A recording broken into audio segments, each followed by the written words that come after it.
कराड येथील कृष्णापूल बनला तरुणांच्या आत्महत्येचे ठिकाण.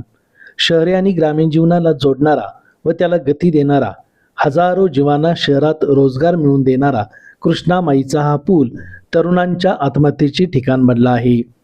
पुलावरून दिसणाऱ्या अप्रतिम निसर्ग सौंदर्याचा आनंद बाजूला ठेवून तसेच मकर संक्रांतीच्या सणाचा आनंद स्वतःबरोबर घरातीलही लोकांचा हिरावून घेणाऱ्या गोळेश्वर तालुका कराड येथील एका तरुणीने कृष्णा पुलावरून उडी मारून जीव देण्याचा प्रयत्न केला.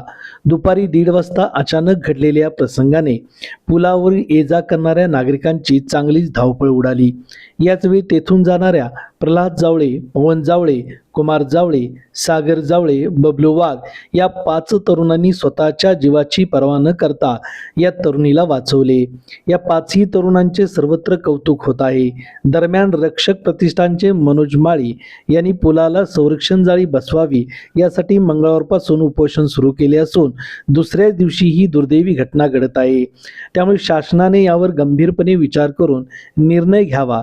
तसेच तरुण तरुणींना आत्महत्येपासून परावृत्त करण्यासाठी समाजातील विचारवंत, मनोविकार तज्ज्ञ, पोलीस, शिक्षक, प्रशासन यांनी शाळा महाविद्यालयामध्ये जाऊन सामाजिक बांधिलकी या नात्यातून मुलांना प्रबोधन करावी अशी चर्चा नागरिकांच्यातून होत आहे. रन फास्ट न्यूज चॅनलसाठी प्राध्यापक दादाराम साळुंखे, कराड.